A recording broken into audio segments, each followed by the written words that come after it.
Saya daripada Melaka tadi. Okey. Dah kita mula kot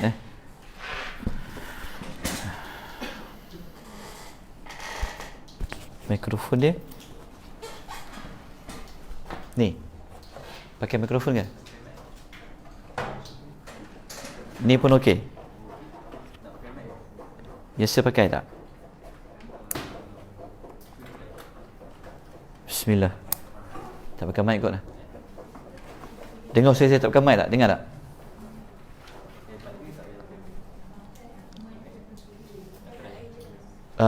Okey, saya ikut dia majoriti lah. Okey lah, pakailah.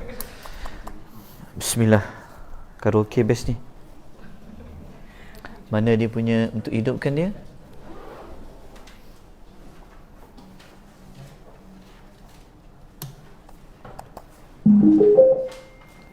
Macam komputer pula ya. Okey. Kita mulakan. Okey dulu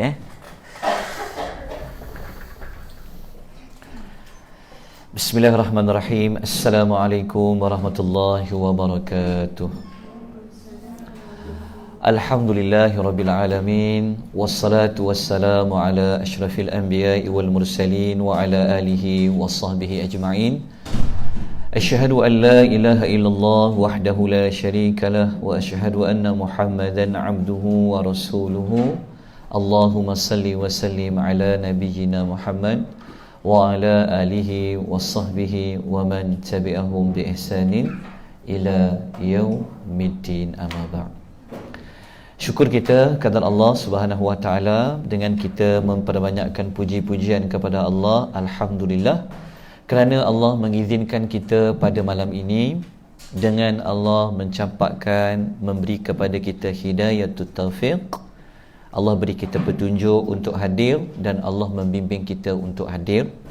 Termasuklah kepada yang mendengar, melihat walaupun secara tidak langsung, semua itu adalah rahmat daripada Allah Subhanahu wa taala. Jadi malam ni kita akan sambung lagi tadabbur surah Al-Mulk siri yang ke-8. Mungkin yang terakhirlah insya-Allah. Kita mengambil kira seperti pintu syurga yang 8. So hari ini yang terakhir. Sebab panjang sangat kan. Bila nak ambil Al-Mulk ni? So malam ni kita akan habiskan dia, insya-Allah. Okey. Dapat nota semua? Okey, nanti rujuk dalam Telegram Okey, kalau tak ada nota, bagi siapa nak nota nanti boleh hubungi pihak pengurusan lah. Macam mana nak dapatkan nota tu? Nota tu FOC saja ya. Tak ada SST. Ambil je. Dan saya izinkan untuk sebarkan ke semesta alam. Baik, untuk tadabbur siri 8 ni, kita masih lagi sebenarnya berada pada kekuasaan Allah yang ke-10. Kita sebut sebelum ni kan, siapa yang hadir belajar surah Al-Mulk, cara kita belajar surah Al-Mulk, kita pecah-pecahkan ayat-ayat itu, kita kategorikan ayat-ayat itu yang 30 ayat kepada 15 tanda Allah itu maha berkuasa.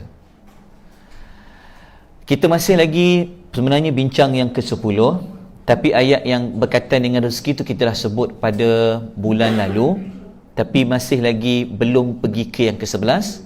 Jadi malam ni insya-Allah kita akan belajar bukti, kita akan mengenali Allah dengan kita belajar bukti yang ke-11 tu nanti. Kemudian kita akan masuk kepada bukti yang ke-12. Pada malam ni cerita tentang hari akhirat pula. Seterusnya kita cuba dengan pertolongan Allah untuk kita pergi kepada bukti yang ke-13, iaitu tentang Allah saja yang mengetahui tentang bilakah berlakunya hari kiamat, pun merupakan menunjukkan Allah tu maha berkuasa. Tak ada siapa pun yang tahu. Pasti dia datang, tapi Allah saja yang tahu. Itu pun menunjukkan bahawa kehebatan kekuasaan Allah Subhanahu wa taala. Yang ke-14, dia ada kaitan tentang kedatangan azab yang Allah akan hantar. Tak kisahlah apa pun berlaku, kalau Allah kata azab tu turun, dia akan turun.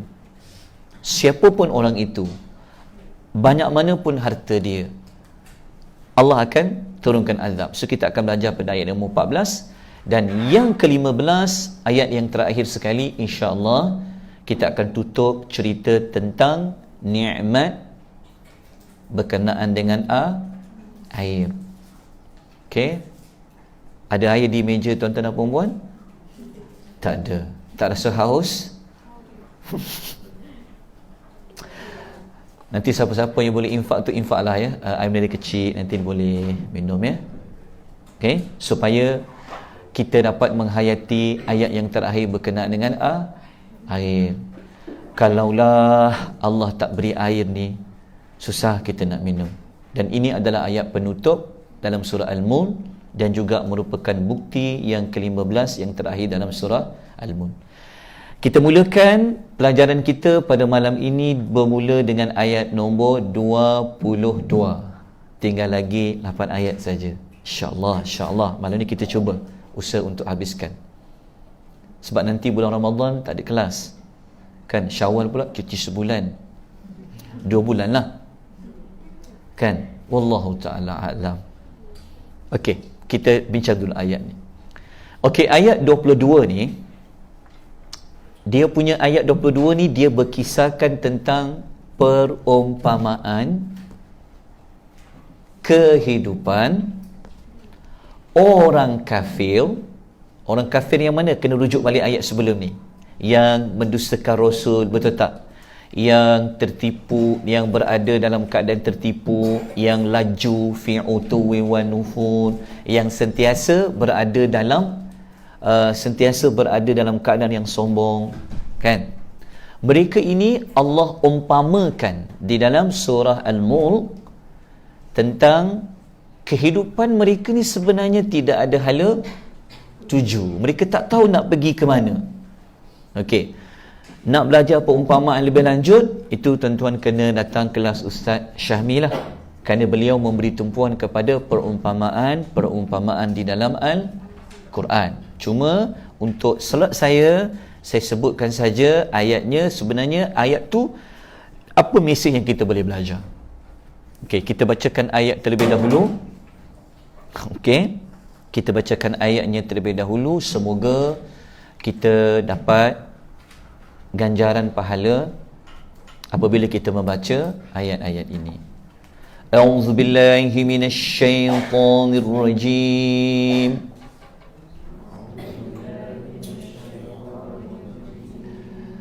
أفمن يمشي مكبا على وجهه أهدى أمن يمشي سويا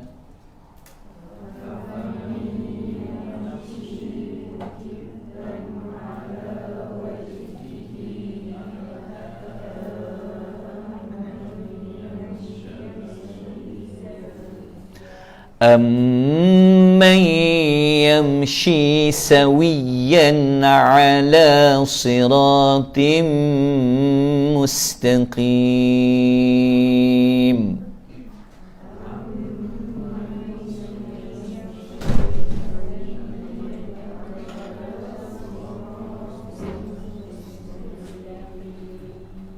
Masya Allah. Qari dan qari'ah daripada negara Malaysia. Alhamdulillah dapat kita belajar baca Al-Quran pada malam ini, ayat yang ke-22. Jumpa perkataan dalam Quran tu yamshi. Yamshi ni maknanya berjalan, sentiasa berjalan. Bezanya berjalan yang pertama yamshi mukibban, jalan yang kedua yamshi sawiyan. Mukibban lawan dengan sawiyan. Okey, siapakah yang sentiasa berjalan mukibban ala wajhi, dan siapakah pula yang yamshi sawiyan ala siratim mustaqim? Maka kita lihat terjemahnya dulu. Allah Subhanahu wa ta'ala memukakan perumpamaan. Maka apakah orang yang berjalan tersungkur di atas mukanya? Yamshi mukiban ala wajhi. Okey, Allah kata orang yang berjalan tersungkur di mukanya, maknanya dia berjalan mukanya di bawah, kakinya ke atas, itu maksud dia. Lebih banyak mendapat hidayah ahda, ataupun orang yang berjalan tegak betul, maknanya dia berjalan mukanya di atas, berjalan seperti biasa, tegak lurus, melalui jalan yang lurus rata. Okey, faham tak perumpamaan ni apa? Kita tengok dulu gambarnya dululah. Jumpa. Agak-agak siapa yang sampai dulu ke Tadabbur Center? Orang yang yamshi mukiban ala wajhi ke? Ataupun yamshi sawiyan ala siratim mustaqim? Okey. Itu perumpamaan. So yang kepala ke bawah tu adalah orang kafir, yang berjalan lurus di atas tu, maaflah rambut dia tak ada rambut sikit ke atas tu, yang berjalan kepalanya di atas itu adalah orang mukmin. Sama tak dua perjalanan tu? Jawapannya adalah tidak sama. Okey. Sebenarnya perumpamaan ni Allah nak lihat sudut apa? Okey. Kita tengok dulu pentafsiran para ulama. Apabila kita baca ayat Quran, nak dapat pengajaran mesti kita kodkan. Kod maknanya rujuk lah. Betul tak? Sebab ni ayat Quran. So apa sebenarnya yang Allah nak sampaikan? Maka kita merujuk kepada ulama-ulama muktabar. Yang ini saya rujuk dalam tafsir Al-Jalalain. Nanti kalau boleh beli tafsir Jalalain. Tafsir dia mudah, pendek, ringkas, sesuai untuk kita semua. Dalam tafsir Al-Jalalain menyebutkan perumpamaan itu perumpamaan yang mana? Yang tadi tu berlaku antara orang mukmin dengan orang kafir. Okey, ni kita faham. Maksud dia perumpamaan itu untuk apa? Allah kata, siapakah di antara keduanya yang lebih banyak mendapat petunjuk? So, kata kuncinya adalah kepada siapa lebih banyak mendapat hidayah. Siapa yang lebih banyak mendapat petunjuk. Itu sebenarnya sudut maksud perumpamaan yang Allah nak sampaikan kepada kita. Okey, dapat tak dia sudut apa umpamaan tu? Sebenarnya jawapannya pada ahda tadi tu. Siapa yang lebih banyak mendapat petunjuk? Orang yang berjalan mukanya ke bawah, iaitu orang kafir, ataupun orang mukmin yang berjalan tegak lurus, kepalanya di atas, kemudian dia pula berjalan ala siratim mustaqim. Tentu jawapannya kita dapat jawapan kan? Okey, kita lihat dulu apakah tafsiran di kalangan ulama-ulama lain. Kata Ibnu Kathir dalam tafsir Al-Quranul Azim, dia kata orang-orang kafir diumpamakan seperti orang yang berjalan miring dan tidak normal. Ialah sebab kepalanya di bawah. Iaitu apa maksud perumpamaan, apa maksud dia berjalan kepala ke bawah tu dan sebagainya? Dia kata iaitu dia ni sebenarnya tak tahu ke mana arah dia nak pergi. Kemudian dia juga tidak tahu macam mana dia nak pergi kepada tempat yang dia nak pergi tu. Bahkan mereka menjadi bingung dan sesat. Sesat. Fahamkan dulu kata-kata Ibnu Kathir. Baca sekali lagi. Okey, sekarang umpamaan tu faham antara siapa dengan siapa? Faham Okey. Kenapa diumpamakan kepala di bawah? Dia kata Ibnu Kathir, dia ulas lagi. Dia kata bermakna orang-orang kafir ni sebenarnya dia tak tahu pun hidup dia ni, dia nak gimana. Kan kita orang Islam, kita nak ke mana? Kita ke syurga. Dalam bahasa Quran, ayat kita baca tadi tu, kita nak menuju siratal mustaqim. Nanti saya akan ulas sekejap lagi apa makna sirat dan apa makna mustaqim, apa makna hidayah. Kan? orang Islam dia ada satu je destinasi dia. Kita kan hidup ni, berjalan, kita kan sedang berjalan ni, pergi ke syurga, kita akan jumpalah ke syurga kalau kita berjalan nampak kepala di atas kan. Duduk. Tapi orang kafir, dia sebenarnya dia tak tahu nak pergi mana-mana. Dia tak tahu nak ke mana sebenarnya hujung hidup dia tu. Maka mereka diumpamakan seperti orang yang berjalan kepala di bawah. Okey. Daripada tafsiran Ibnu Katsir ni, kita buat ringkasan dia dua lah. Tidak ada arah tuju, tidak tahu bagaimana hendak menuju. Okey, jelas yang ini? Okey. Kita tengok dulu. Perumpamaan ni, dia ada dua, kita boleh lihat dua sudut juga. Masa kat dunia sekarang, mereka diumpamakan sekadar perumpamaan. Tapi di akhirat nanti, memang benar-benar berlaku. Maksudnya orang mukmin walaupun diumpamakan macam tu di dunia, tapi di akhirat dia memang betul-betul sampai ke destinasi dia nak pergi tu. Dia sampai kat tempat tu. Tapi orang kafir ni di hari akhirat memang dia tak jumpa kat mana nak pergi. Bahkan memang nanti kita akan tengok ulama tafsir ulas, mereka memang berjalan betul-betul nanti di akhirat kepalanya di bawah. Okey, dapat tak yang maksud dibincangkan oleh para ulama ni? Kemudian kita pergi lagi. Kita pergi kepada apa kata Ibnu Katsir lagi. Ibnu Katsir rahimahullahu taala alaih, dia ulas lagi ayat ni. Dia kata orang mukmin pula, kenapa diumpamakan orang yang berjalan tegak lurus berjalan rata tu, maksudnya apa? Iaitu mereka berjalan di atas jalan yang jelas, lagi teranglah, sebab dia tahu arah tuju. Memang orang mukmin tu sendiri dia sudah berada dalam keadaan tegak lurus, kan? Jalannya pun dalam keadaan lurus. Okey.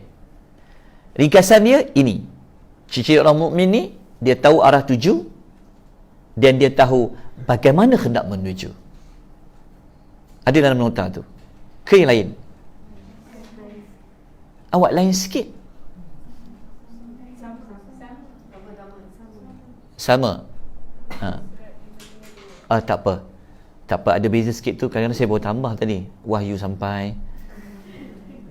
Dia tak apalah, tak apa, pertambahan tu jelas. Okey, sekarang setakat ini faham tak dulu ayat 22 tu maksud apa? Boleh bezakan? Okey, sekarang saya nak cerita ni dulu. Saya nak pecahkan apa makna ahda tadi tu. Lebih dapat banyak hidayah tu kan? Okey, gambar ni sekejap kita buat. Ada tak dalam nota tajuknya pengertian hidayah? Huda tadi. Kan perkataan ahda kan? Perkataan ha, dal, ya tu. Ahda tadi tu. Kan? Sebab dalam ayat tadi kan Suyuti kata apa? Ayat ni sebenarnya Allah buat perumpamaan, Allah beritahu kepada kita siapa lebih mendapat hidayah. Kan? Mungkin kita tertanya, apa maksud yang lebih dapat hidayah tu? Jadi kita kena ulas dulu. Apa makna hidayah dalam ayat tu? Okey, untuk mencari jawapan,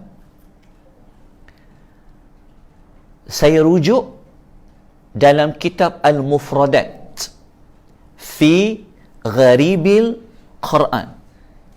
Okey, kitab ni kalau kita bahasa Melayu, kalau kita nak tahu makna lanjut, sinonim apa, kita akan rujuk kamus apa? Dewan Bahasa Pustaka lah. Okey, tapi kita ada kukisah, lantaklah bahasa tu kan. Tapi Quran, kalau nak rujuk makna yang pelbagai, makna yang sama, maka antara kitabnya adalah Al-Mufradat. Ni kitab dia. Tapi saya bukan jual kitab ya. Tuan-tuan boleh pergi ke Pesah Buku. Dah habis ke belum? Besoklah. Ni. Tapi dia ada 3 jilid. Okay, ada 3 volumes. So dalam ni saya tunjukkan. Tapi saya tunjuk ni bukan sebab saya jual ya. Saya tunjukkan Mufradat tu. Sebab dulu sebelum ni saya janji saya nak bawa. Kalau tidak tuan-tuan tahu kat bawah tu Mufradat. Tengok pun tak pernah lah. Dia dikarang oleh Al-Gharib Al-Asfahani rahimahullahu ta'ala alaih. Okey, dalam buku tu jilid nombor 3. Sebab apa jilid 3? Sebab dia huruf ha. Hidayah kan huruf ha, hidayah. Cari perkataan ru'wah dia ha, dal, aliyah. Dia pun berikan 4 tafsiran. Okey, kan anda banyak jumpa hidayah, Fatihah pun ada hidayah, ni pun ada hidayah. So sebenarnya hidayah ni apa? Okey. Dalam kitab Mufradat, Syekh Al-Gharib Al-Asfahani dia kata yang pertama, hidayah ni bermakna ilham dan akal. Ini semua orang dapat. Ilham ni macam fitrah. Macam budak-budak masa kecil-kecil dia golek-golek tu, siapa yang bagi hidayah kat dia? Siapa yang bagi petunjuk? Ada tak mak dia tunjuk? Tengok mama pusing ya? Tak ada. Tak ada. Macam mana budak tu boleh pusing? Kan budak tu tengah tiarap kan? Anak kita dah menerap lah. Pernah tak mak atau bapaknya memberi petunjuk? Tengok ni mama niarap. Ada? Tak ada. Siapa yang bagi petunjuk tu? Jawapannya Allah. Tu dia panggil hidayah nombor 1. Ilham. Ilham tu adalah fitrah. Macam bayi kan tiba-tiba boleh menyusu kan? Macam mana dia boleh susu ibu dia? Siapa pernah tunjuk? Buka mulut nak, buka. Tak ada kan? Macam mana mulutnya boleh bergerak? Mulutnya boleh menyusu ibunya. Dia dapat hidayah dalam bentuk ilham fitrah. Ini semua orang dapat. Dan dia gabungkan dengan akal. Boleh berfikir, itu pun dia panggil hidayah. Nombor 2, kategori kedua, kata Al-Gharib Al-Asfahani, hidayah yang kedua bermakna adalah mendapat penjelasan ataupun penerangan. Dengan Allah turunkan Quran ke, ataupun Allah menghantar Rasul. Okey, jelas? Dan yang ketiga, dia lebih tinggi sikit daripada nombor 2 tu. Iaitu bukan sekadar dia boleh bezakan mana yang baik, mana yang buruk, mana pahala, mana tak pahala, tetapi Allah bimbing dia. Allah beri dia jalan, Allah bagi dia kekuatan. Tu dia panggil hidayah taufiq. Kita kan selalu sebut kan, wabila taufiq wal hidayah. Kan? Tapi apa tu taufik? Entah. Wabillahi taufiq. Kan? Okey, jelas tak bimbingan? Al-Fatihah yang kita duk baca ihdinas siratal mustaqim tu hidayah yang mana? Antara 3 ni. Yes, sebenarnya yang nombor 3. Okey, lepas tu yang keempat, kata Al-Gharib Asfahani adalah Allah beri hidayah kepadanya, petunjuk menuju ke syurga. Pun dia panggil hidayah. Kan tadi kita sebut orang mukmin berjalan kan? Okey. Jelas tak yang ini? Okey. 4 ni ada soalan dulu tak nak tanya?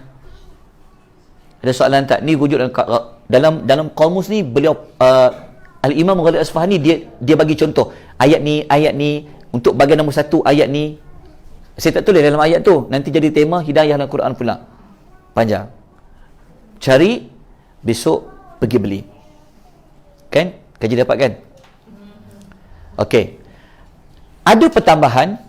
Kalau tuan-tuan nak tahu lebih lanjut lagi perbincangan ulama, tuan-tuan buka dalam Tafsir Al-Munir karangan Dr. Wahbah Az-Zuhaili. Tafsir Al-Munir. Kalau kat depan tu yang warna kuning, Tafsir Al-Munir 15 jilid. Bahasa Melayu pun 15 jilid terjemahan, Arab pun 15 jilid, campur dengan senarai kandungan ada beza sikit, 2-3 jilid. Jelas? Anda buka pada ayat Hudal lil muttaqin, Dr. Wahbah ulas kat situ makna hidayah. Saya ambil yang ni, saya dah nukilkan dah. Ini maklumat tambahan. Kalau ikut Dr. Wahbah pula, dia kata hidayah ni terbahagi 5 kategori dia. Kalau Gharib Asfahani 4. Sebenarnya sama je. Okey. Nombor 1 dia kata ilham fitrah. Ilham fitrah yang saya sebut tadi tu, anak-anak kecil-kecil tu kan. Okey. Yang kedua, Allah bagi hidayah petunjuk dari sudut telinga ni boleh berfungsi. Pernah tak kita penuh ajar telinga tengok telinga ni macam mana dengar, tak kan? Secara automatik dia berfungsi. Itu adalah hidayah panca indera. Yang ketiga, hidayah akal. Kalau kita tengok yang beza dengan dalam al-mufradat tadi tu, dia gabungkan 1, 2, 3 menjadi nombor 1. Dan yang keempat, hidayah agama. Kata Dr. Wahbah, hidayah agama ni dia sama macam nombor 3 yang tadi tu. Okey, dan yang kelima adalah hidayah taufiq. Dia sama macam nombor hidayah agama adalah, bukan, hidayah agama kalau Dr. Wahbah di nombor 2. Kalau hidayah taufik nombor 4. Okey. Sebenarnya yang kita nak tengok pada ayat tadi tu, Allah tanya siapa yang dapat lebih banyak mendapat hidayah? Hidayah dari sudut apa? Bukan hidayah untuk penjelasan saja. Sebab orang kafir dapat tak? Allah turun kat Quran. Allah hantar tak Rasul? Dapat. Sebenarnya dia merujuk kepada hidayah yang ketiga. Hidayah ketiga apa? Bimbingan. Sebab kalau dia tolak nombor 2 tu, kita baca lah dalam Al-Mufradat ni, kita baca buku ni, Syekh Al-Gharib Al-Asfahani dia memberi ulasan. Kalau anda tak dapat nombor 1, anda tak jadi mukallaf lah, dia kata. Dia ulas lah. Nombor 4 lagi tinggi nombor 3, dia ulas, dia panjang, dia ulas dia. Saya tak berniat untuk ulas itu. Cuma pembandingan yang Allah tanya tadi itu sudah tentulah bukan yang nombor 1, bukanlah nombor 2. Sebab semua orang dapat penjelasan kan? Semua dapat penerangan kan mereka ada Rasul. Tetapi apabila mereka menolak Rasul itu, yang fungsi Rasul memberi penjelasan, betul? Fungsi Rasul menerangkan, betul? Kalau mereka tolak Rasul, cara otomatik tolaklah Quran. Bermakna kalau mereka menolak penjelasan, menolak penerangan, dia adalah sebenarnya juga adalah hidayah, maka secara otomatik dia dapat tak nombor 3? Tu dia tak dapat. Kalau dia tak dapat, dia boleh pergi tak nombor 4, maka dia tak boleh pergilah nombor 4. Siapa dapat nombor 4, sebenarnya dia mesti dapat nombor 3. Siapa nak dapat nombor 3, dia mesti dapat nombor 2. Siapa dah dapat nombor 2, sebenarnya dia dah dapat nombor 1. Okey? Jelas tak? Jadi soalan tadi tu, afamay yamshi mukibban ala wajhi, kalau orang kafir dengan orang mukmin, siapa yang lebih dapat bimbingan yang Allah akan bantu dia? Tentulah orang mukmin. Okey. Apabila orang mukmin tadi mendapat bimbingan taufik, tentulah dia akan jumpa jalan ke syurga. Okey, faham itu dulu. Sekarang kita tengok ke syurga tu. Ke syurga, kita tengok dulu huraian apa kata Ibnu Katsir. Ibnu Katsir kata, di akhirat nanti, di mana orang-orang mukmin akan berjalan normal melalui jalan yang lurus menuju ke syurga yang luas, orang kafir pula dia akan diiring masuk dengan berjalan di atas wajahnya menuju ke neraka Jahannam. Okey. Maksud di sini kita dapat belajar orang mukmin dia sudah pasti dialah lebih mendapat bimbingan, iaitu taufik daripada Allah untuk menuju ke syurga. Sebab syurga tu adalah destinasi dia, betul? Dia jumpa jalan macam mana nak ke syurga tu. Sebab semasa hidup dia macam tu, maka di akhirat pun mereka akan dapat yang sebegitu. Okey, ada soalan, pertanyaan? Ya puan. Kalau kita dapat yang nombor 2 ni, kita mesti dapat yang nombor 3. Tak, kalau dapat yang nombor 2 belum tentu dapat nombor 3. Belum tentu dia akan dapat yang ketiga tu. Maknanya nombor 2 tu semua orang dapat. Sebab setiap orang Allah hantar Rasul. Hidayah nombor 2 tadi tu adalah bentuk penerangan. Hidayah yang kedua ni, ada orang yang terangkan, ini bagus, ini tak bagus, ini pahala, ini dosa, ini syirik, ini tak syirik. Dapat tak semua orang? Dapat. Tapi belum tentu walaupun dia dapat, dia belum tentu dapat nombor 3. Tengok bagaimana dia menerima penjelasan dan penerangan tadi tu. Walaupun orang terangkan macam ni, tapi kalau dia tak nak ikut, dia hati dia memang betul ke macam tu, habis dia tak dapat nombor 3. Tapi kalau orang beriman ni dia dia beriman, dia terima, dia percaya, secara automatik Allah akan bagi juga hidayah yang ketiga tu. Itu ke soalan puan? Ke saya ulas lain. Saya dengar lain Ustaz cakap kalau tak dapat nombor, mesti dapat nombor 2 ni, mesti dapat nombor 3. Mungkin saya salah dengar lah. Mungkin saya juga salah terang puan. Kadang-kadang dia dah pening dengan nombor ni. Maksud dia siapa yang dapat nombor 3 sudah pasti dia dapat nombor 2. Yang itu, ya. Okey.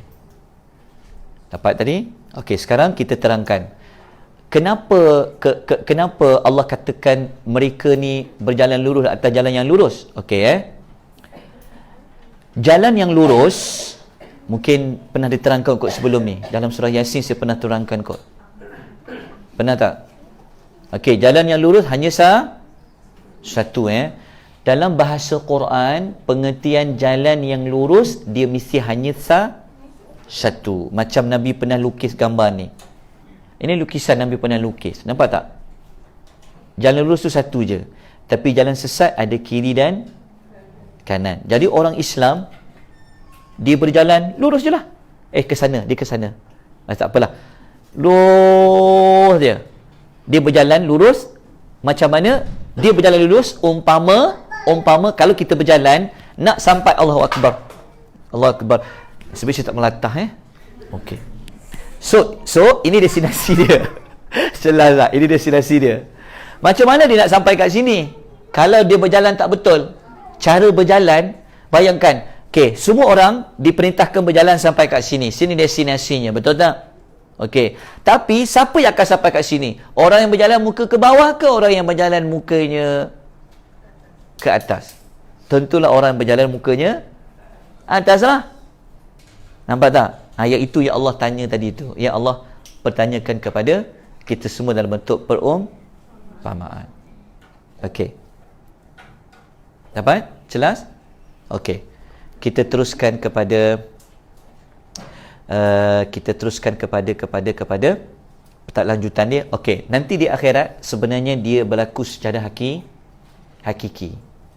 Memang betul-betul walaupun dekat dunia perumpamaan, tapi di akhirat dia menjadi betul. Tengok apa kata Nabi sallallahu alaihi wasallam dalam sabdanya riwayat Bukhari Muslim. Nabi kata apa? Rasulullah sallallahu alaihi wasallam pernah ditanya, kata Anas bin Malik, ya Rasulullah, kaifa yusyarun nasu ala wujuhihim? Bagaimana manusia dibangkitkan dengan berjalan di atas wajah-wajah mereka? Maka Nabi jawab apa? Bukankah Rabb yang telah menjadikan mereka berjalan dengan kaki-kaki mereka mampu pula menjadikan mereka berjalan di atas wajah-wajah mereka? Memang betul pun. Nanti di akhirat memang mereka tak jumpa jalan ke syurga tu. Sebab di akhirat memang mereka akan berjalan mukanya di bawah, kepalanya ke bawah, kakinya di atas. Itulah gambaran bagi orang kafir. Maka jangan sekali-kali kita semua berjalan bukan di atas jalan yang lurus. Kemudian kita pergi kepada pelajaran dia. Pengajaran ayat 22. Nombor 1. Siapa yang berjalan melalui jalan yang lurus, siratal mustaqim, semasa di dunia, maka di hari akhirat dia akan jumpa jalan macam mana nak pergi ke syurga.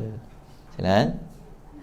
Yang kedua, siapa yang tak melalui jalan yang lurus, siratal mustaqim, semasa di dunia, maka di akhirat dia juga akan gagal menemui jalan menuju ke syurga.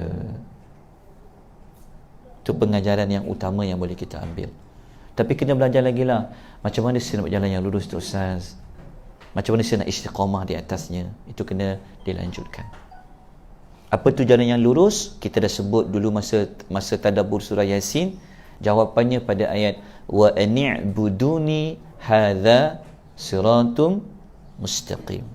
Beribadatlah kepada Allah, sembahlah Allah, itulah jalan yang lurus. Okey, kita pergi ayat nombor 23. Jom.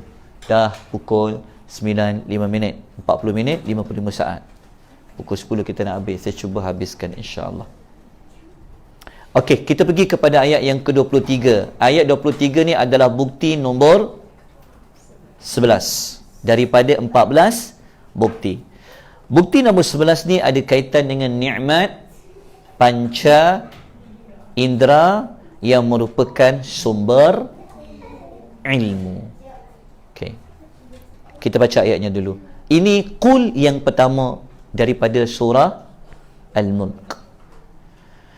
Qul huwallazi ansha'akum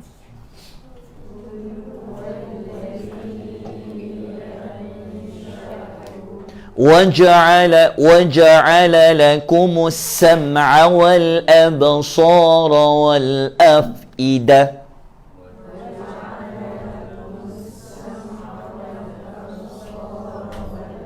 قليلا ما تشكرون.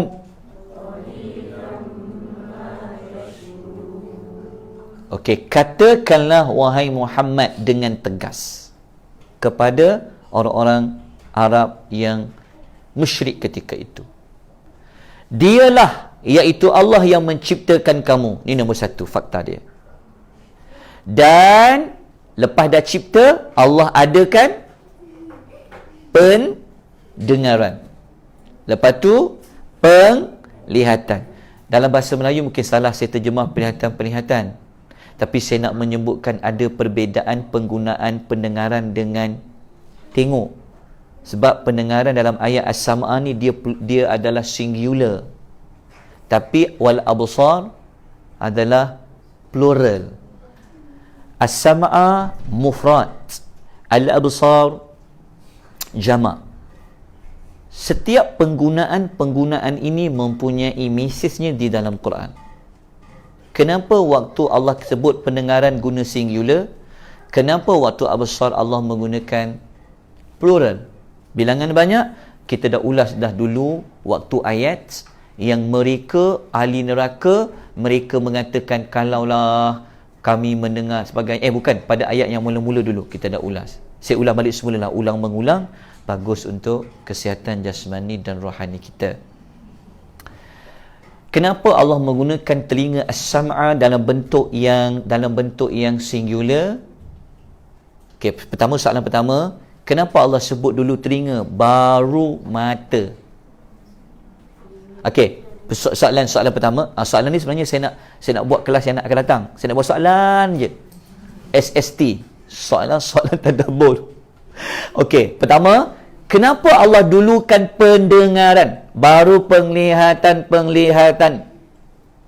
Sebab katakanlah sebab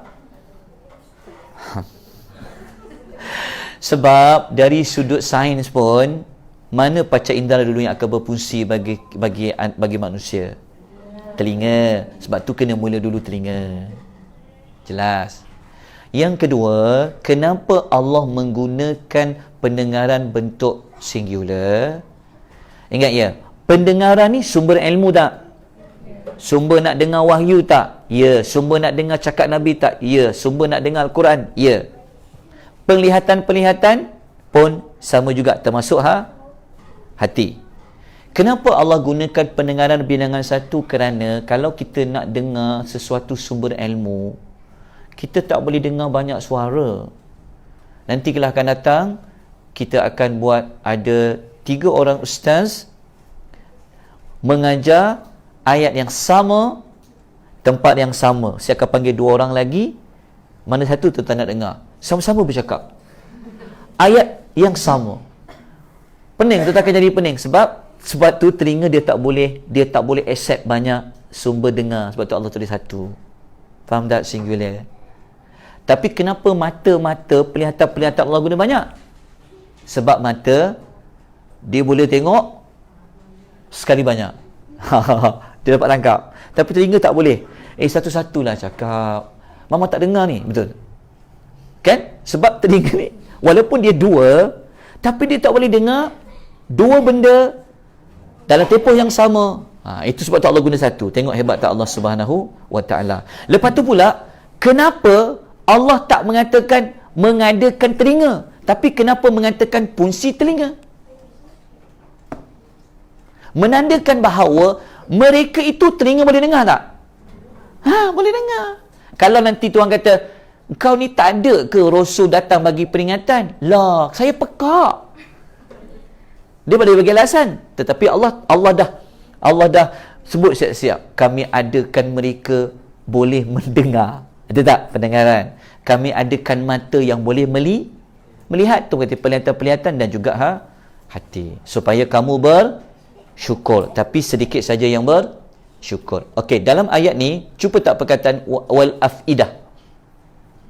Al afidah. Okey. Afidah kita terjemah apa?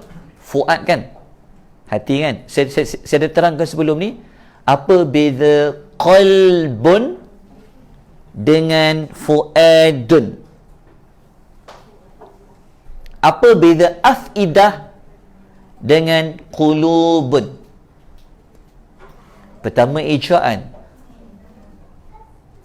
Bedanya penggunaannya macam ni. Kalau Allah guna wal afidah ataupun fuad, hati kat situ merujuk hati yang Allah minta mereka dipertanggungjawabkan. Hati itu dipertanggungjawabkan. Contohnya, hati yang Allah bagi kat engkau tu, kau akan dipertanggungjawabkan dengan hati itu. Itu Allah akan guna fuad ataupun afidah. Jelas tak? Okey. Ayat al-fuad dalam Quran sebanyak 16 kali. Fuad. Okey.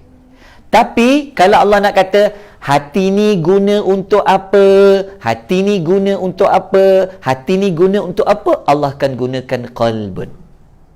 Nampak tak bedanya? Okey. Jelas tak? Hello? Dapat Okey, sebenarnya ayat ni jelas kita belajar. Ini tentang, tapi Allah kata walaupun Allah bagi mereka mendengar, melihat hati, tetapi Allah kata sedikit yang bersyukur. Ayat ni kita dah ulas pada ayat-ayat yang sebelum ni, kan? Okey, kita tengok apa tafsiran ayat 23 ni. Saya ringkaskan. Sebenarnya bukan nikmat pendengarannya, sebenarnya ada 4 nikmat kat situ. Nikmat apa pertama? Penciptaan. Nikmat tu.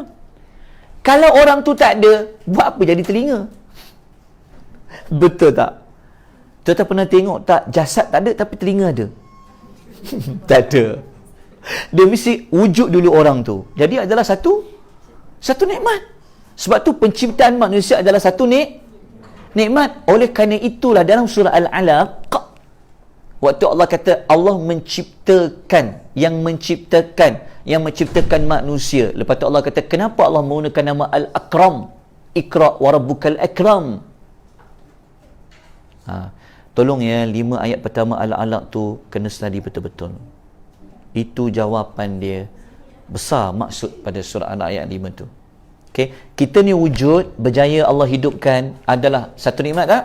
Satu nikmat. Kemudian dibagi pendengaran dan mata sebagainya. Okey, 4 nikmat dalam ayat tu. Apa makna qalilan ma tashkurun? Kata Ibn Kathir, hanya sikit saja dari kamu semua yang menggunakan panca indera tersebut yang Allah beri untuk melakukan ketaatan, menjalankan perintah-perintah dan meninggalkan larangan. Okey.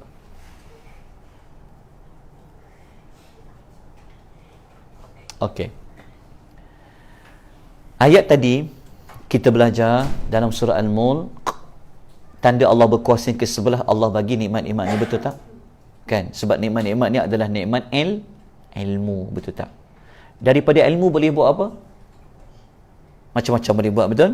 Nak hidup dengan ilmu. Tapi engkau takkan dapat ilmu kalau engkau tak mencarilah. Maksudnya boleh melihat, boleh mendengar. Tapi Allah kata sayangnya sikit je yang bersyukur. Sepatutnya bersyukur kena buat macam mana? Kalau nikmat penciptaan, buat ibadat. Betul? Kalau nikmat perasaan hati tadi tu, buat apa? Memahami ayat-ayat Allah sepatutnya. Lepas yang ni pengajaran untuk kita juga ya. Dalam ayat tu Allah kata sikit je yang bersyukur dengan panca indera tu. So action untuk kita apa? Apa action kita? Kita bersyukur. Macam mana saya nak bersyukur ya Allah? Antara jawapan dia inilah boleh gunakan. Kalau nikmat hati, gunakan untuk memahami ayat-ayat Allah. Kalau nikmat penglihatan buat apa? Tengoklah tanda-tanda kebesaran Allah. Sama ada dari sudut kejadian yang ada di sekeliling kaunian ataupun kebesaran Allah pada syariat, Kalau pendengaran pula buat apa? Mendengar ayat-ayat Allah, tanda bersyukur. Okey, yang saya sebutkan ni, nikmat-nikmat ni macam mana nak buat, sebenarnya saya berpandukan kepada surah Al-A'raf ayat 179, surah yang ke-7. Allah kata apa? وَلَقَدْ ذَرَأْنَا لِجَهَنَّمَ كَثِيرًا مِنَ الْجِنِّ وَالْإِنسِ لَهُمْ قُلُوبٌ لَا يَفْقَهُونَ بِهَا وَلَهُمْ أَعْيُنٌ لَا يُبْصِرُونَ بِهَا وَلَهُمْ آذَانٌ لَا يَسْمَعُونَ بِهَا أُولَئِكَ كَالْأَنْعَامِ بَلْ هُمْ أَضَلُّ أُولَئِكَ هُمُ الْغَافِلُونَ. Ni ayat ni lah kita guna pakai untuk jadi, tak nak jadi macam kumpulan ni. Kan tadi Allah hanya menyebut tindak balas manusia dapat nikmat, boleh mendengar, boleh melihat dan hati. Ayat ini memberi jawapan macam mana bentuk orang yang tak bersyukur. Ayat tadi hanya memberitahu kepada kita sikit je yang bersyukur, betul? Maka kalau kita ambil ayat surah Al-An'am ni, kita jumpa jawapan. Oh, patutlah dia termasuk ramai orang tak bersyukur. Kenapa tak bersyukur? Antaranya bentuk macam ni. Allah kata apa? Kami akan penuhkan neraka Jahannam itu daripada kumpulan jin dan manusia. Kenapa? Mereka ada hati tapi tak guna untuk memahami. Mereka ada mata tapi tak guna untuk melihat kuasaan Allah. Mereka ada telinga tapi tak guna untuk mendengar. Mereka tu macam binatang ternakan, bahkan lebih sesat daripada binatang ternakan. Inilah contoh manusia yang tidak bersyukur di atas nikmat pendengaran. Dalam masa yang sama, kekuasaan Allah lah hanya yang boleh memberikan panca indera ni. Betul tak? Sebab apa? Sebab panca indera ni lah membezakan kita dengan makhluk-makhluk yang lain, bersyukur dengan nikmat panca indera. So pelajaran yang kita boleh belajar ayat 23 apa? Kewajiban bersyukur kepada Allah atas nikmat dengar, lihat dan juga hati. Dengan cara buat apa? Beriman dan taat kepada Allah Subhanahu wa taala. Ingat, ia sangat bahaya ya kalau Allah kata sedikit je bersyukur, maknanya ramai yang tak bersyukur. Apa contoh-contoh tak bersyukur? Ambil balik surah Al-An'am tadi tu. Betul? Al-A'raf ke Al-An'am? Al-A'raf. Al-An'am. Boom. Okey, Al-A'raf. Okey, kita pergi kepada ayat nombor 12. Ada soalan tak? Kita laju sikit malam ni. Nak habiskan juga ni. InsyaAllah dengan rahmat Allah. Tolonglah kami, ya Allah. Sebab pintu syurga 8 je. So tinggal pintu terakhir ni. Siri yang ke-8. Sebenarnya teknik ni sebenarnya Allah guna surah Rahman. Teknik 87. Pintu neraka ada berapa? 7. Pintu syurga 8. Allah guna teknik tu dalam surah Ar-Rahman. Cari jawapan dia. Percaya tak? Tak pernah baca surah Rahman? Okey, jawapan dia saya bagi tahu clue dia. Okey, macam ni. Fa bi ayyi ala'i rabbikuma tukaziban berapa? Berapa kali Allah ulang? 31. Right. Waktu Allah cerita untuk nikmat bagi ahli neraka, Allah sebut fa bi ayyi tu 7 kali. Ketika Allah cerita pasal nikmat ahli syurga 8, 16 campur 7 berapa? Apa pula? Dia konsep dia macam ni. 8, 7, 8. 16 campur 7 berapa? 23 campur 8? 31. Teknik dia 8, 7, 8, 8. Betul? 8, 7, 8, 8 cukup 31. Okey, mudah je. Anda belajar Ar-Rahman, kumpul nikmat-nikmat dekat dunia, Allah tutup dengan 8. Fabi'ayyi fi 8. Ketika Allah cerita tentang ahli neraka, bermula pada ayat yang Allah nak cerita فَيَوْمَ إِذِلْ لَا يُسْأَلُ عَنْ زَنْبِهِ إِنْسٌ وَلَا جَنٌ. Tu start pada ayat hujung tu, Allah akan tutup dengan 7 kali fabi'ayyi 7. Waktu Allah cerita pula untuk ahli syurga, وَلِمَنْ خَافَ مَقَامَ رَبِّهِ جَنَّتَانِ fabi'ayyi 8. Cerita pula nikmat syurga yang bawah sikit, وَمِنْ دُونِهِمَا جَنَّتَانِ. Allah sebut 8 kali fabi'ayyi. Anda cari, tak tanya, cuba syahad. Cuba lihat itu. Sebab kerana teknik itulah kita kena habiskan 8 kelas malam ni. Okey, siri yang ke-8. Dia tak boleh buat ke-9. Tak, sebenarnya boleh saja je. Dia macam teknik ni lah. Tuan-tuan tulis nota, kalau nak ambil nota, garis kat bawah ke garis kat atas kalau isi penting dia? Kenapa garis bawah? Kalau ikut teknik Quran, garis dia atas. Cuba tengok surah Sajadah, Allah garis kat bawah ke kat atas?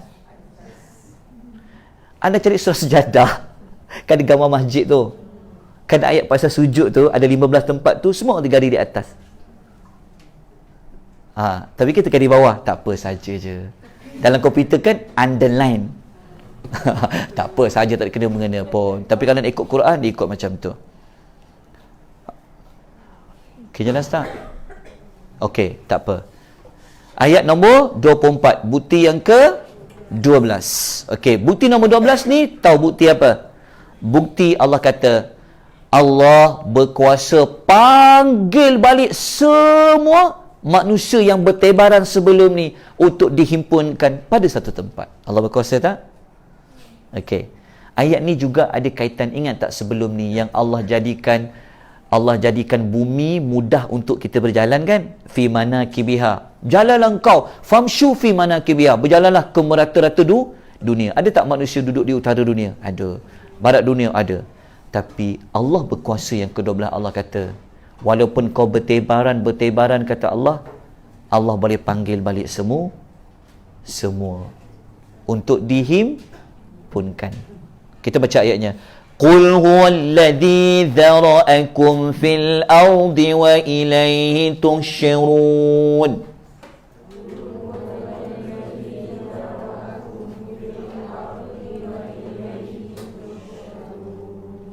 Katakanlah wahai Muhammad kepada mereka dengan tegas, Dialah yang menjadikan kamu berkembang biak di bumi.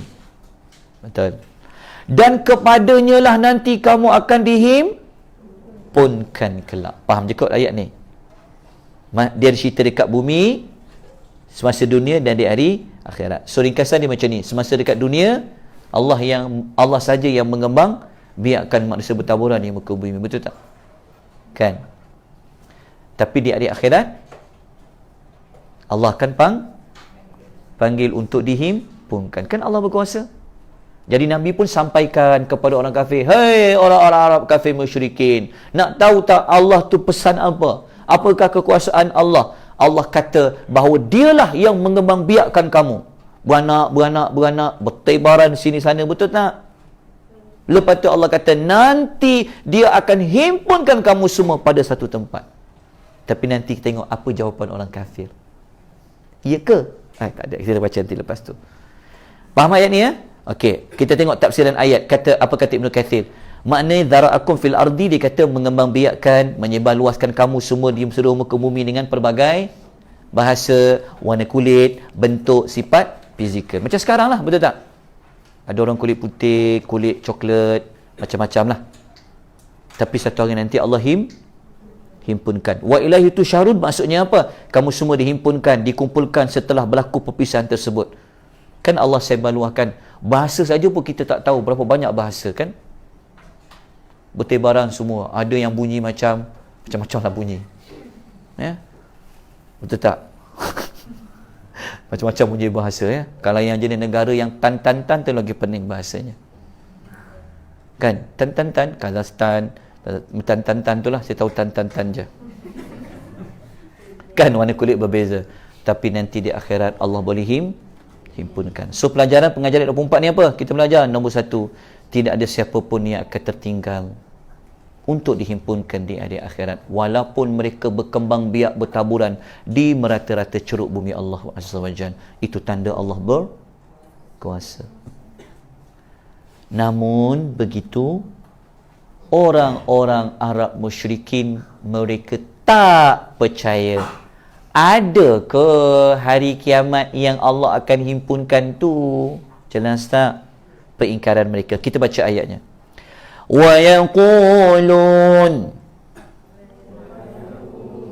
وَيَقُولُونَ مَتَى هَذَا الْوَعْدُ إِن كُنتُمْ صَادِقِينَ.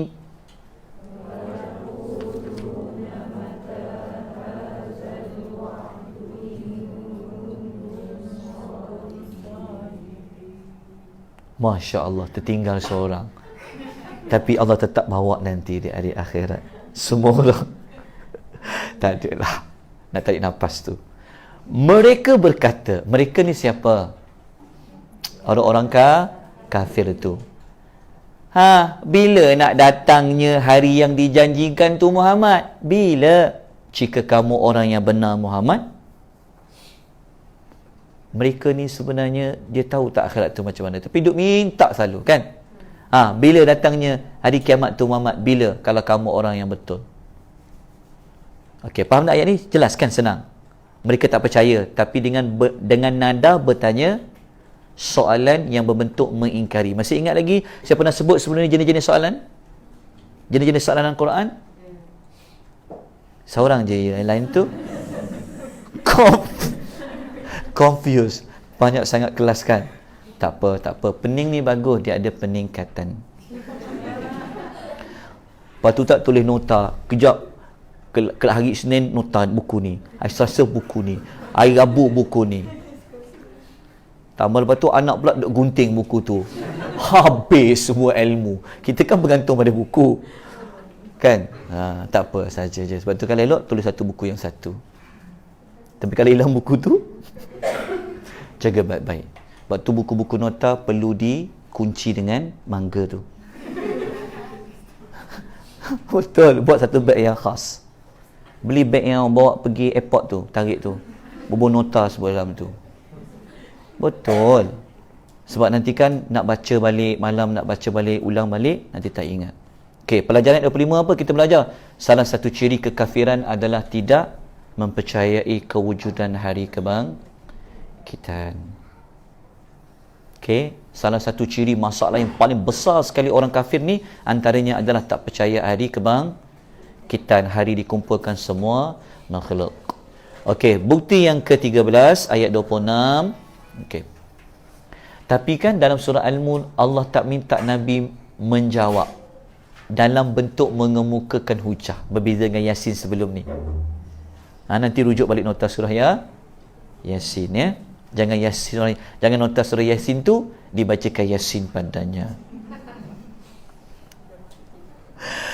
Okey, bukti yang ke-13 ayat 26. Okey, ayat 26 ni lanjutan ayat 25 kan?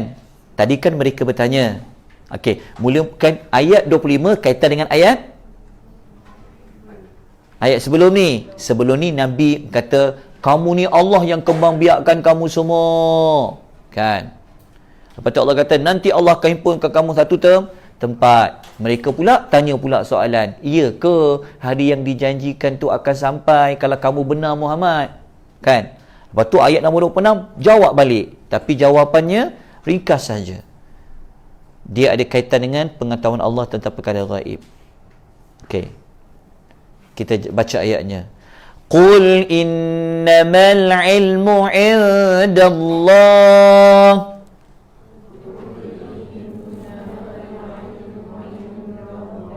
Wa innama ana nadhirum mubin.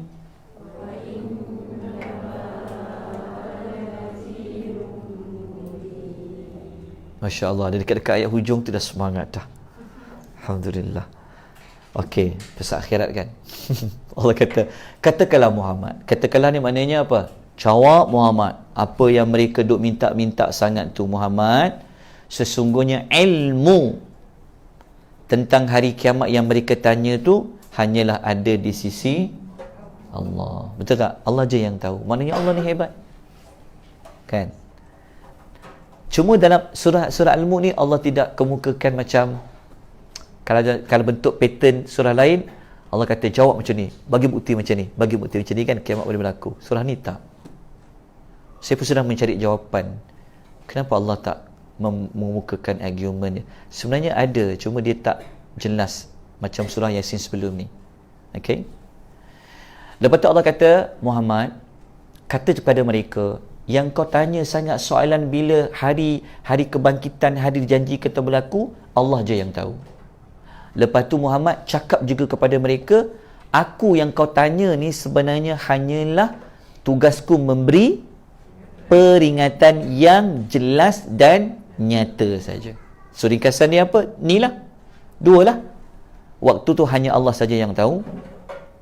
Dan tugas Nabi SAW hanya memberi amaran yang jelas tentang kewujudan hari tersebut. Okay, jelas yang ini. Dia kalau nak hafal surah Al-Mulk, hafal tak surah Al-Mulk?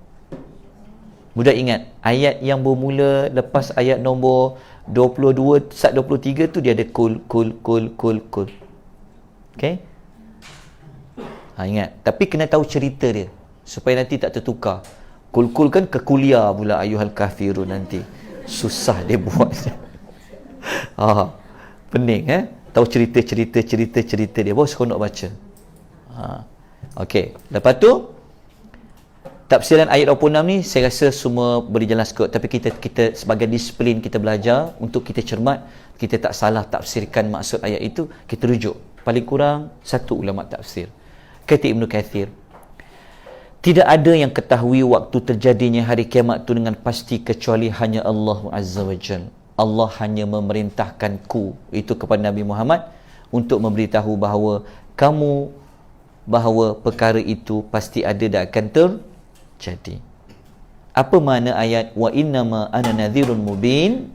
Kata Ibnu Kathir, Nabi Muhammad memberitahu tugasku hanya untuk menyampaikan saja. Perkara itu aku dah sampaikan kepada kamu semua. Dan kita belajar kat sini, pelajarannya apa ayat 26?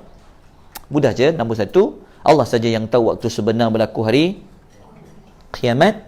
Dan kita belajar juga kat sini, rupa-rupanya tugas Rasul sallallahu alaihi wasallam hanyalah menyampaikan tentang kewujudan hari kiamat. Okey. Silah dah. Kan tadi mereka tanya kan? Nabi jawab apa? Allah je yang tahu. Lepas tu Nabi tambah dengan tugas Nabi hanya menyampaikan tentang hari itu akan datang. Tiba-tiba apabila kiamat tu berlaku, maka wajah orang kafir yang tadi yang tak percaya, sebelum ni tak percaya, apakah berlaku kepada wajah mereka setelah melihat neraka di hadapan mata? Kan? Nanti boleh faham nak ayat ni macam mana dia punya susunan dia. Kita baca ayatnya. Falamma ra'awhu zulfatan si'at wujuhul ladina kafaru.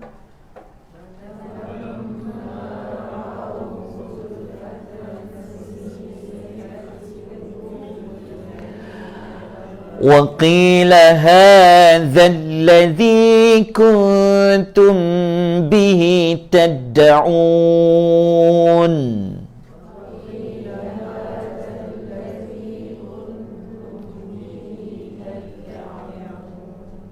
Masya Allah.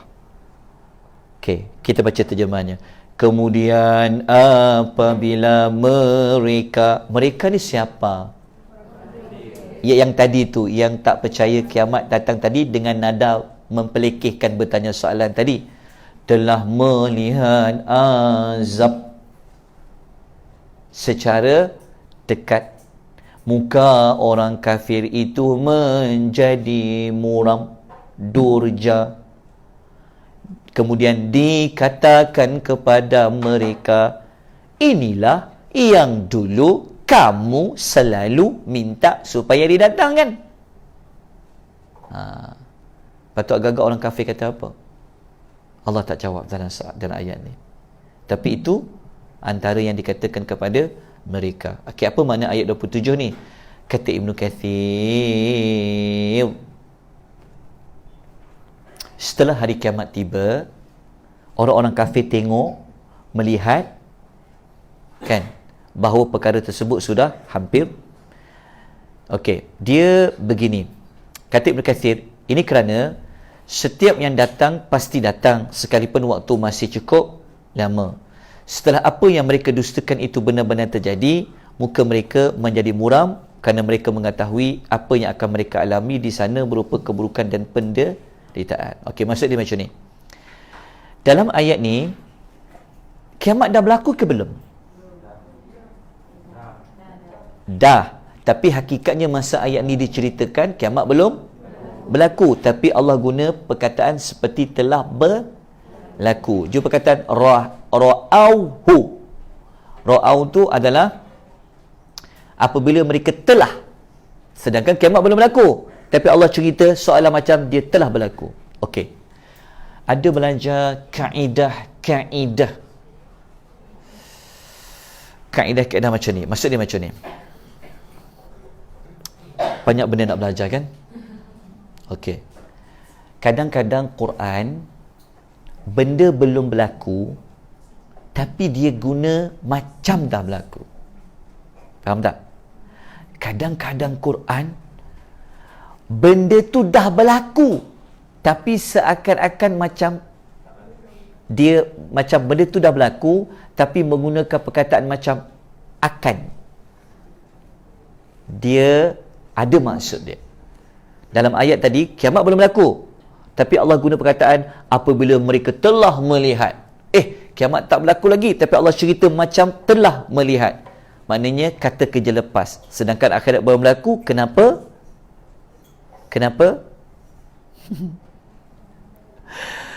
Mudah je faham kaedah Arab macam ni. Apabila benda tu dia akan berlaku, dia belum lagi berlaku tapi akan berlaku, tapi Allah menggunakan kata kerja yang lepas menunjukkan perkara itu pasti akan berlaku. Dia panggil untuk mengukuhkan benda tu akan berlaku. Ulang semula boleh. Jika perkara yang akan berlaku, dia belum lagi berlaku tapi akan berlaku macam kiamat.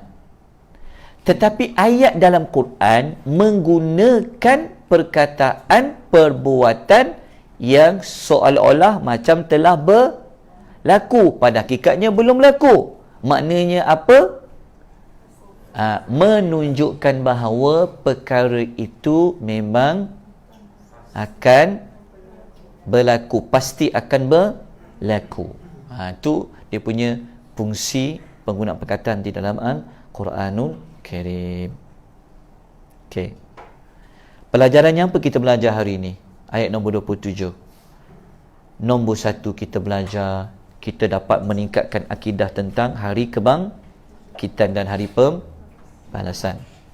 Dan kita juga dapat belajar wajah orang kafir akan menjadi muram durja apabila menyaksikan kiamat di hadapan mata. Kita pergi kepada bukti yang ke-14. Alhamdulillah. Nak masuk ayat ujung dah.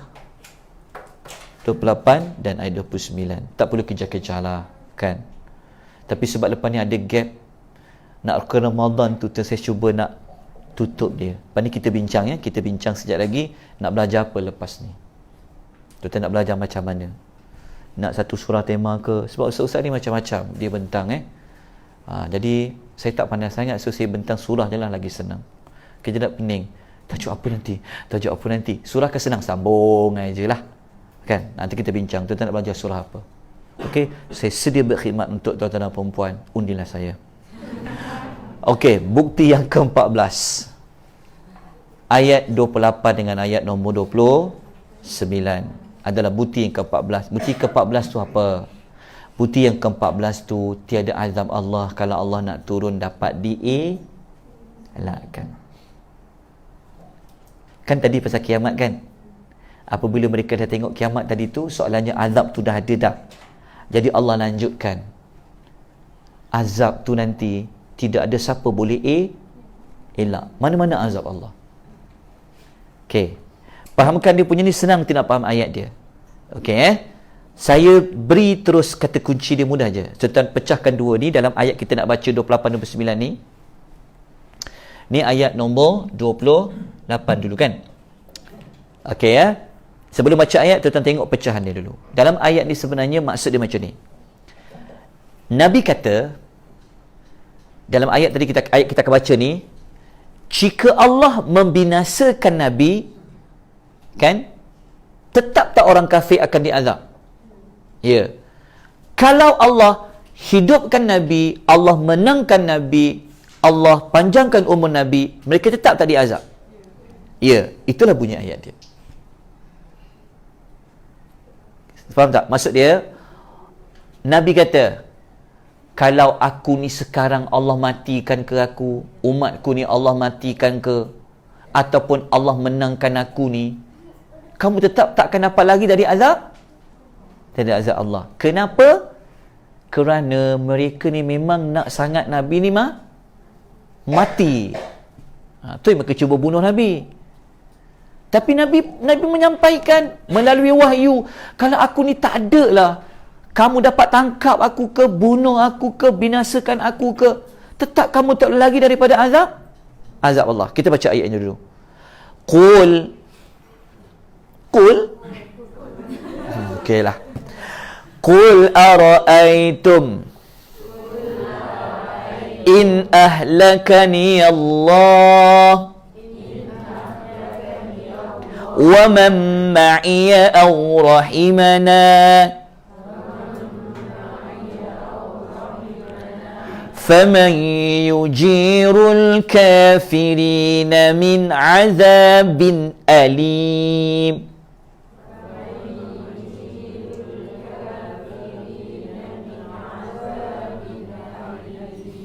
Okey. Ahlakani Allah huwa man ma'iya aw rahimana. Okey, pertama kan saya buat dua kotak tadi tu kan. Nampak tak? Pertama binasakan Allah dulu ayatnya, lepas tu baru bagi rahmat. Betul? Bagi rahmat ni maksudnya antaranya memberikan kemenangan kepada Rasul. Okey, ayatnya bunyi in ahlakani Allah, membinasakan, rahmat rahimana. Okey ada maksud dekat situ. Kita ulas. Okey, tengok. Allah kata, Muhammad, tanya kepada mereka secara tegas, bagaimana pendapat kamu jika Allah binasakan aku dan orang-orang yang bersama denganku? Okey. Ataupun Allah memberi rahmat kepada kami. Maka siapakah yang dapat melindungi orang-orang kafir daripada azab yang pedih? Okey, faham tak? Sampai saya gariskan, itulah dia punya bukti dia. Okey, soalan saya adalah kita tengok dulu tafsiran dululah, lepas tu baru soalan ya. Okey, ayat tadi faham tak? Kalau nak faham lagi, lebih selamat ni untuk supaya tidak tafsirkan ayat Allah sesuka hati, kita kena kod, rujuk, paling kurang carilah kitab tafsir supaya kita tak salah tafsir. Kata Ibn Katsir apa? Ibn Katsir mentafsirkan ayat tu, dia kata apa? Selamatkanlah diri kamu semua, kerana sesungguhnya tidak ada yang boleh menyelamatkan kamu semua dari azab Allah kecuali jalan taubat dan kembali kepada agamanya. Kan? Betul lah, sebab Nabi mati ke, Nabi hidup ke, tetap mereka tak boleh lagi pada azab Allah melalui jalan apa? Taubat je lah. Okey, ditimpakan azab, seksaan kepada kami seperti yang kamu harap-harapkan, sama sekali tak mendatangkan manfaat kepada kamu semua. Lepas tu Ibn Katsir tambah lagi, apa jua keadaan dia, sama ada Allah mengazab kami ke, kasihi kami ke, maka sesungguhnya tidak ada tempat berlindung bagi kamu semua dari seksaan dan azabnya yang pedih yang pasti menimpa kamu. Okey, tetap faham tak ayat ni dulu? Fahamkan dulu baik-baik, sebab nanti ayat yang berikutnya ada dia lanjut pada ayat yang ni. Okey, maknanya mereka ada jalan lain tak? untuk lari daripada azab Allah. Tidak ada jalan lain. Walaupun sama ada Nabi mati ke, Nabi hidup ke, tak ada jalan lain. Melalui jalan apa? Jalan taubat. Okey, soalan saya adalah, mengapakah dalam ayat tersebut waktu Nabi kata Allah membinasakan, dia sebut diri dia dulu, baru dia sebut umat dia lepas tu? Betul tak? Kan ayat tu ni, ini terjemahan. Nabi kata, kalau Allah binasakan daku aku. Nabi kata, waktu Allah nak binasakan, Nabi letak diri dia dulu nombor 1. Baru umat dia Nabi sebut nombor 2. Tetapi ketika Nabi sebut rahmat, Nabi tak sebut Allah bagi rahmat kepada dia. Nabi kata Allah bagi rahmat kepada kami. Betul tak? Ini soalan-soalan saya nak buat dalam soalan-soalan tadabbur tu. Tapi tak apa, saya sebut terus. Okey, betul tak? Kenapa? Apa rahsia dia?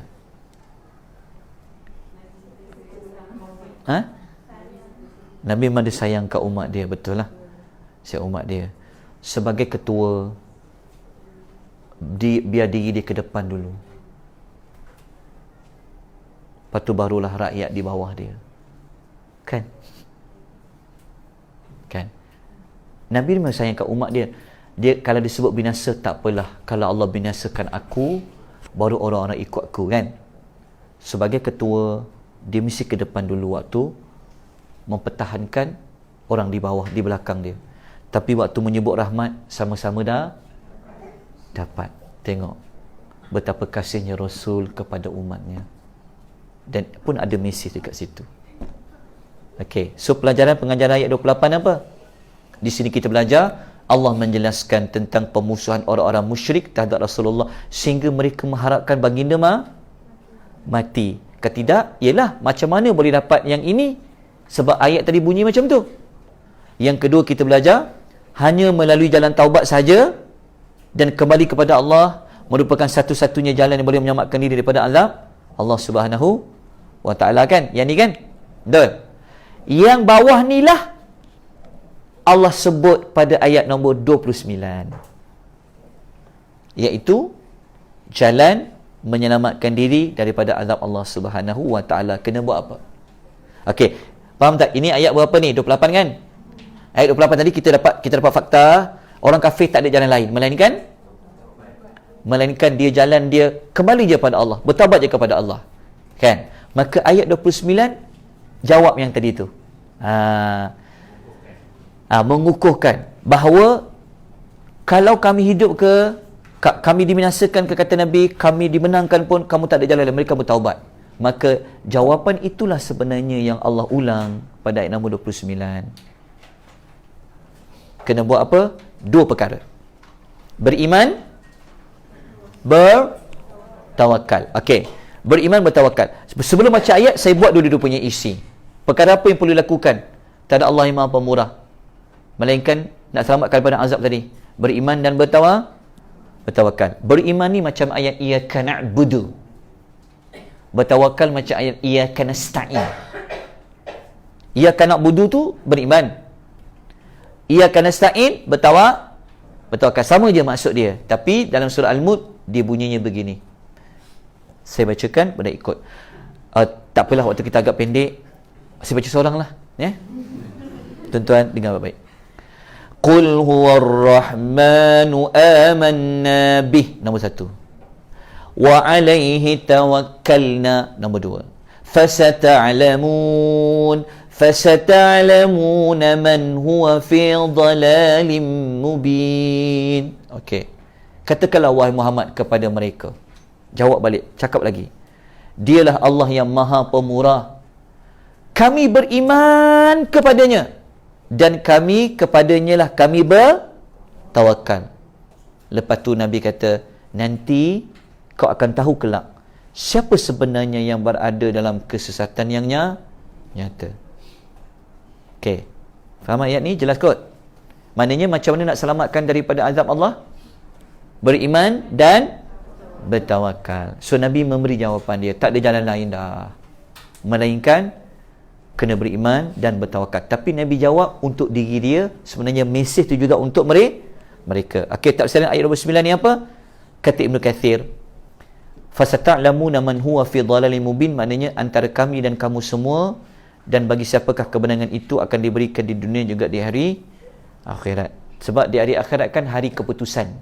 Siapa sebenarnya yang betul, siapa sebenarnya yang sesat, siapa sebenarnya yang berada jalan yang lurus, siapa sebenarnya berada jalan yang tidak lurus. Okey, ada ayat lain berkaitan, tuan-tuan boleh baca dah ya. Contohnya surah Hud ayat nombor 123. Fa'budhu wa tawakkal alaihi. Okey, pelajaran ayat 29 ni apa? Kewajiban bertawakal kepada Allah Subhanahu Wa Taala setelah beriman kepada Allah. Macam mana kita nak tawakal kepada Allah? Macam mana kita nak mengharapkan Allah? Macam mana kita nak menyerahkan diri kepada Allah kalau kita tak beriman?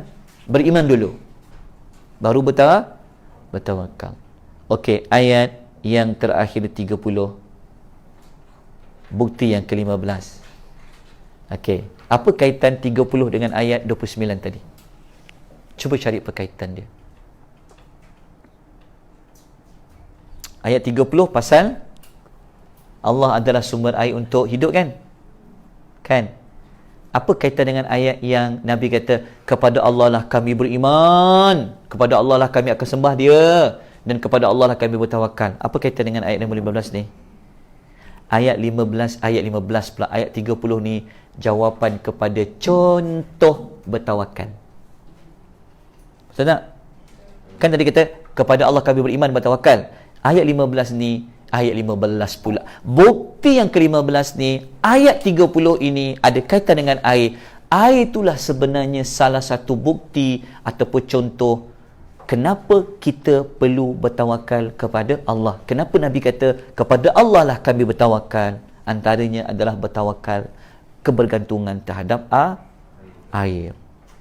Okey, sebelum kita masuk ayat dia, kan, ayat dia, ayat nombor apa ni? 30 kan? Sumber air kan? Sumber air kan, betul? Apa kaitan sumber air, ayat awal dengan ayat hujung? Ayat awal dengan pembuka dengan penutup. Ayat pembuka kita belajar Al-Mulk, Allah kata kami jadikan mati dan hidup. Tiba-tiba hujung letak air, maknanya air untuk hidup. Apa kaitan pula? Saya dah bagi untuk kelas yang akan datang punya soalan, tapi tak apa, nanti saya ulang balik.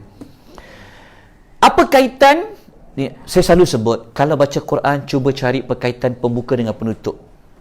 Pembuka dengan penutup, dia ada kesimpulan kat situ. Apa kaitan ayat Allah kata Maha berkat, Tabarakalladzi, dengan ayat hujung? Okey, tak apa.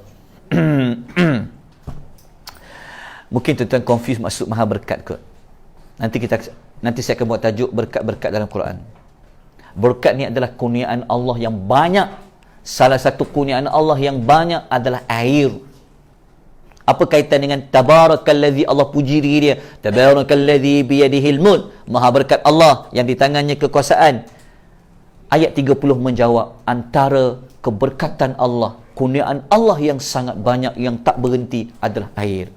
Apa kaitan ayat hujung pula dengan ayat awal? Allah yang menciptakan mati dan hidup, rupanya air itu untuk hidup.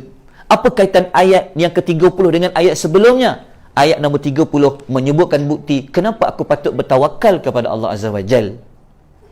Dan kalau kita baca ayat lain, sebenarnya semua benda nak hidup daripada air. Kami jadikan segala sesuatu yang hidup berasal dari air. Kenapa mereka tak mau beriman juga? Surah Anbiya ayat nombor 30. Betul sebenarnya. Cuba tengok dalam tubuh badan kita. Minta maaf ada Cina di belakang sebelah tu tulisannya. Sebab gambar tu je yang dapat. Kesimpulannya, badan manusia mengandungi berapa persen air? 70. Darah 90%. Dia ada beza-beza lah, tapi 60 hingga 70% tu dia tak ada perbezaan lah. Betul tak? Darah perlukan 90% air, paru-paru, hati, buah pinggang, otak, jantung, sendi, otot, tulang. Kan perlukan air? Kan?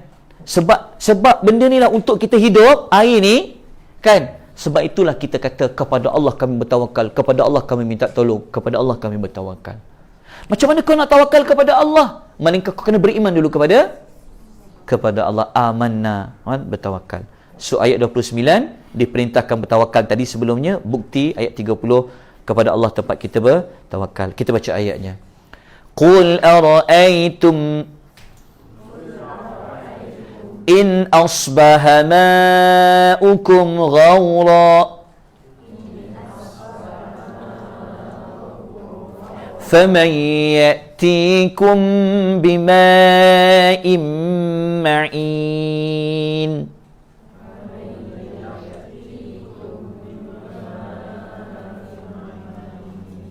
Katakanlah Muhammad yang terakhir sekali, bagaimana pendapat kamu, wahai orang-orang yang tak mau beriman kepada Allah? Sekiranya sumber air kamu menjadi kering, siapakah yang dapat mendatangkan air yang tidak kering, yang terpancar mengalir kepada kamu? Siapa? Siapa? Siapa? Tentu mereka menjawab, Allah. Apa makna ayat 30 ni? Kata Ibnu Kathir, Allah mengalirkan air ke lapisan bumi paling bawah sehingga tak boleh diperolehi dengan apapun alat. Maknanya kalau Allah nak tahan air tu, tak ada siapa yang boleh keluarkan air. Itulah. Okey, boleh baca tafsiran Ibnu Kathir. Kalau tuan nak baca ayat lain berkaitan kan pasal air, tuan buka dalam surah ni, surah apa dan nota tu. Surahnya hilang berkaitan dengan air yang masuk dalam tanah tadi. Tak keluar nampak surah dan ayat ni. Okey, tak apa. Cuba kita tengok fakta air. Sains. Tahu tak kita berapa persen air? Kan? Air tawar berapa? Bumi lah. Planet bumi lah paling banyak mengandungi air. Faham tak? Kita tak sedar, lupanya pada air tu nampak kebesaran Allah. Kita tahu, minum. Akhirnya kencing manis. Dia patutnya tengok air ni, tanya anak tu, nak air ni siapa jadikan? Allah. Penting tak air? Penting bu. Kan air boleh tahan lama kalau tak ada makanan kan. Penting air. Rupanya Allah sebut dalam surah Al-Mulk. Lepas tu kalau kita baca fakta lagi, tengok taburan air di muka bumi. Air masin berapa banyak kat bumi, air tawar banyak berapa banyak, air yang duduk di air yang duduk di mana paya bakau, tasik dan sebagainya. Semua ulama kaji. Tapi Allah dah menjangkaui ilmu-ilmu yang akan datang. Terasa yang ini air Okey, kita bukan nak ajar pasal air ni secara saintifiknya, cuma secara saintifiknya membantu untuk lebih beriman kepada ayat Al-Quranul Karim. So pelajaran ayat 30 apa? Air sebagai sumber kehidupan merupakan bukti yang jelas menunjukkan bahawa hanya kepada Allah manusia perlu bertawakal. Alhamdulillah. Haus pula kan? Nanti pegang air tu, ingat kekuasaan Allah Subhanahu wa ta'ala.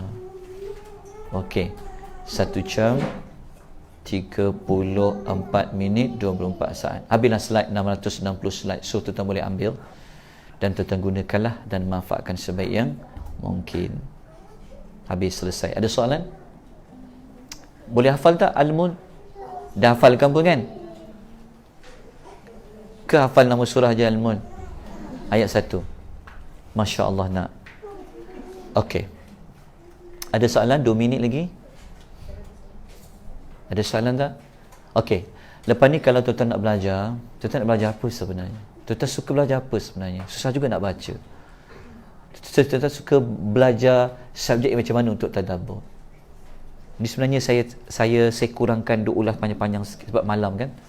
Saya nak ulas bahasa, nak ulas ni lataif panjang sebenarnya. Banyak lagi rahsia-rahsia pada surah Al-Mulk. So tak nak belajar apa lepas ni agak-agak? Ke tuan-tuan jenis I follow je? Masya Allah. Syukur dapat anak murid macam ni. Tuan-tuan nak belajar apa? Saya cakap, surah apa? Tuan nak belajar surah-surah masyhur. Nak belajar apa? Yasin kita dah buat gitu, cuma Yasin kita tak habiskan ikut ayat, kita ikut tema. Saya cuba tonjolkan melalui tema. Kalau yang ni saya memang ikut surah by surah. Saya nak ubah teknik yang ketiga pula lepas tu, tengok macam mana. Saya nak belajar surah apa? Sajadah, Waqi'ah, Ar-Rahman, Waqi'ah. Macam mana aku nak ajar dua-dua? Okey, saya ada satu kelas lagi untuk hujung minggu keempat, hari Jumaat. Sebab nanti Ramadan cuti kan. So saya cover dengan satu kelas lagi hujung. Okey, tuan-tuan nak buat tema ke nak buat surah by surah? Saya serahkan pada tuan-tuan. Tema. Tuan-tuan nak tema apa? Tema dia macam mungkin saya boleh ambil balik slot saya dalam Ridho Ikim tu, bahan tu contohnya solusi masalah dalam Quran ke, rezeki-rezeki dalam Quran ke, berkat-berkat dalam Quran ke, yang tu saya akan bawa. Boleh juga kalau yang tu. So dia macam ni. Kalau belajar satu tema akan jumpa banyak ayat. Kalau belajar satu surah akan jumpa tema yang berbagai lah. Tengok, kalau tuan-tuan rasa tuan-tuan nak belajar, dia elok juga belajar surah-surah yang menjadi wirid harian, yang menjadi bacaan harian, bacaan mingguan pun bagus juga belajar. Saya serah pada tuan-tuan. Tuan-tuan boleh bagi cadangan. Tema ke apa? Rezeki. Boleh kalau tuan-tuan nak buat tajuk solusi dalam Quran pun boleh. Solusi masalah dalam Quran pun boleh. Nak buat tajuk rezeki, mengurus rezeki dalam Quran pun boleh. Yang akan datang ni saya tengah siapkan modul untuk barakah dalam Quran. Saya serahlah pada tuan-tuan. Saya pun nak kena tanya tuan-tuan ni. Saya belajar apa? Ada cadangan waqiah tadi? Boleh saya buat waqiah? Ustaz, yang sebelum puasa tu ada satu kelas je kan? Yes. Kalau kita buat tema surah rezeki tu, habis satu tu je lah. Sebab dekat kena sambung lagi. Oh, saya kena sambung sebab okey. Tajuk yang saya buat tajuk rezeki tu saya pecahkan 3 tajuk, 3 bab. Satu bab kita kena belajar dulu 123 perkataan rezeki dalam Quran tu maksud dia apa. Kembangkan dulu maksud dia apa. Lepas tu yang kedua kita akan belajar 6 adab macam cari rezeki. Yang ketujuh baru kita masuk kunci-kunci rezeki. Yang itu boleh juga. Tapi tak boleh habis satu malam. Tak boleh habis satu slot. Satu malam pula. Satu slot tu. Nanti saya minta persetujuan diorang. Sebab kau ustaz ni dia ada tema-tema. Kalau tuan-tuan nak belajar surah pun boleh juga. Terserah. Okay?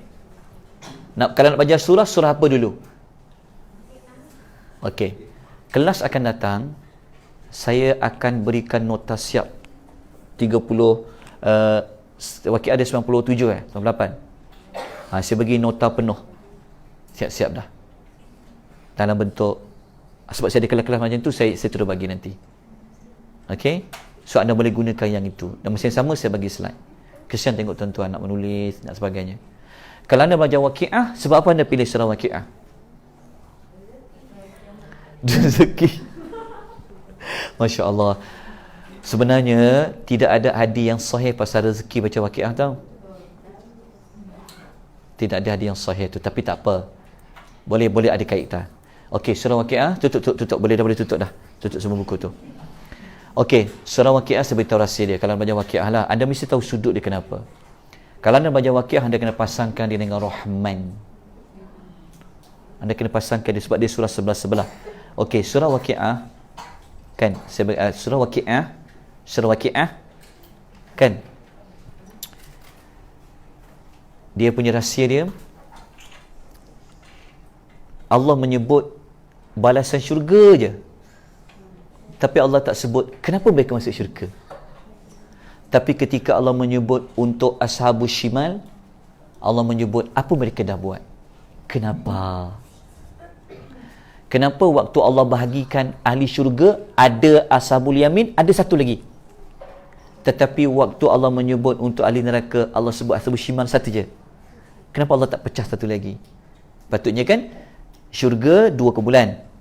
Ashabul sabikun, ashabul yamin. Tapi waktu Allah cerita neraka, Allah sebut satu je kumpulan dia. Kenapa tak sebut ashabul shimal ada satu lagi? Apa rahsianya kat situ? Jelas? Itu kita belajar insya-Allah. Nanti kita bagi cadangan bagi cadangan. Macam ni tak nak bagi cadangan ya? Macam mana nak bagi cadangan?